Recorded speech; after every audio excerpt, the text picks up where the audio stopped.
So kwa sababu ya vitendo vichafu vya huyu jamaa, ikapelekea huyu dada kuweza kumchukua mtoto wake haraka na kumpeleka mbio kwenda hospitali ili kwenda kupewa huduma ya kwanza.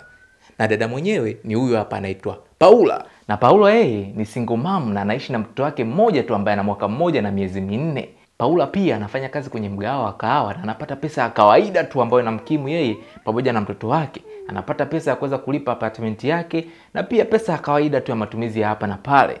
So siku moja wakati Paula anahudumia wateja kwenye kazi yake, akatokea huyu mteja anaitwa Adrian. Adrian akamuona Paula akasema, "Wow, huyu mtoto mzuri hatari." So mpango wake ukawa ni kuweza kuongea na Paula ili kuweza kupata angalau mawasiliano yake ili wazidi kuwasiliana na aone ni kitu gani ambacho kitatokea baada ya hapo. Na ni kweli Paula akaja kumhudumia Adrian na Adrian akatumia hiyo nafasi kuweza kuongea na Paula na hatimaye Paula akaongea naye, akamsikiliza, akampa namba yake, wakaanza kuwasiliana. So baada ya siku kadhaa kupita wakapanga kuonana ili wazidi kujuana zaidi. Unajua ndo mara ya kwanza kuonana. Na kweli wakapanga kuonana kwenda kwenye lunch kwenye mgahawa fulani, wakaenda kupata lunch, wakatoka hapo, wakaenda kupata ice cream, wakatoka hapo, wakaenda kwenye park, yani sehemu ambayo kuna eneo kubwa la wazi ambapo watu wanakutana au watu wanaenda kupumzika na nini, na kuna viwanja mbalimbali vya michezo kama vile basketball. So kuanzia siku ile wakawa wanapanga kuonana mara kwa mara, wanaenda sehemu fulani, mpaka siku moja Paula akapata wazo akasema kwamba kwa sababu sisi uchumi wetu sio mzuri sana, kwanza sasa hivi unaonaje ukawa unakuja kwenye nyumba yangu alafu tukawa tunatumia muda wetu pale? Na kweli Adrian akaona, oho, unaleta tena kwako, wazo zuri sana. Kwa Adrian akakubaliana na lile wazo na kuanzia pale wakawa wanakutana sasa kwenye nyumba ya Paula tu.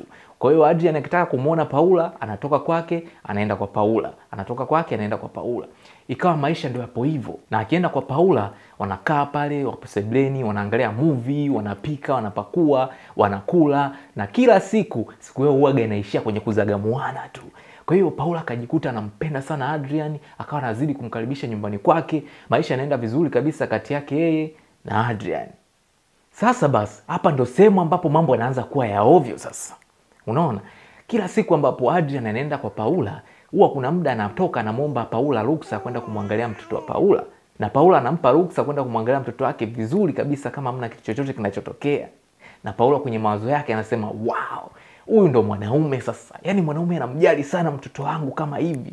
Oh my god, I love him so much."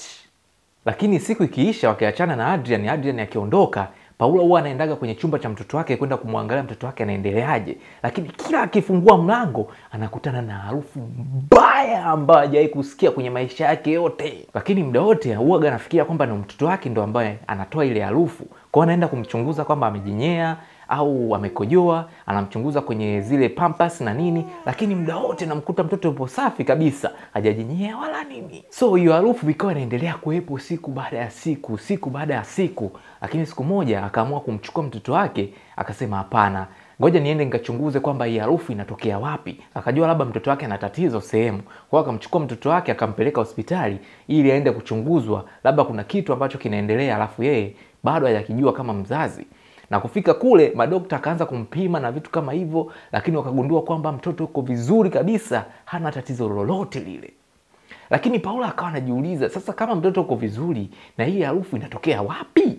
So siku moja wakati Paula amekaa mwenyewe akawa anafikiria sana kwamba ile harufu ambayo anaisikia kila siku akiingia kwa mtoto wake ni harufu inatokea wapi?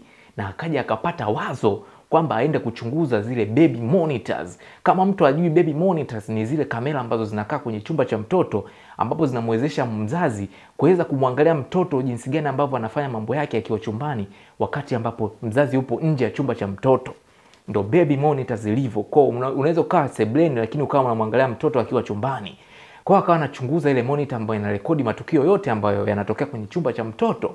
Na cha kushangaza zaidi, Paula akaja kukutana na sura ya Adrian inaingia kwenye chumba cha mtoto, na akifika kwenye chumba cha mtoto anamwangalia mtoto kidogo, alafu anakaa baada ya muda fulani anaachia bonge la ushuzi. Na kwa mujibu wa Paula anasema kwamba huo ushuzi una sauti kama vile mtu ambaye anakunya. Kumbe wakati wote ule ambao Adrian anamuomba ruksa Paula kwenda kumwangalia mtoto wake, na anaingia kwenye chumba cha mtoto, anaenda kuachia bonge la ushuzi, alafu anahakikisha kwamba harufu yote imepotelea mule ndani, alafu anatoka anaenda kuendelea na story na Paula. Yaani kama vile hakuna kitu chochote kilichotokea vile. Yaani anaacha kwenda chooni, anaacha kwenda labda nje na kwenda kujamba huko na kumaliza harufu yake yote na kuingia ndani kwenda kuendelea na mastori na kila kitu kuendelea, lakini anachagua kwenda kwenye chumba cha mtoto mdogo wa mwaka 1 na miezi 4 ambaye hajiwezi kabisa. Anaenda kuachia ushuzi kule, anampa mateso mtoto wa watu kuweza kupumua kwa shida kwa sababu ya kijambo chake tu. Kwa hiyo baada ya Paula kugundua kwamba Adrian kumbe ndio mtu ambaye anaachaga ile harufu mbaya kila siku kwenye chumba cha mtoto wake, akaamua kukata mawasiliano kabisa na Adrian. Kila Adrian akimtafuta ajibu simu zake, ajibu message, akakata kabisa mawasiliano. So siku zikaenda, Adrian akajitahidi sana kumtafuta, lakini wapi, hakuna matokeo yoyote.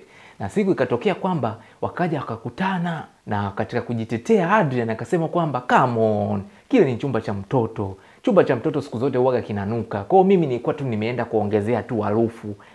Lakini harufu tayari ilikuwepo kwa sababu chumba cha mtoto anajinyea, mtoto anakojoa na nini. Kwa hiyo harufu ilikuwepo na mimi nimeenda tu kuongezea harufu. So Adrian akajitahidi sana kuweza kumshawishi Paula kuweza kurudiana, lakini Paula akakataa kata na hataki tena kumuona Adrian kwenye macho yake.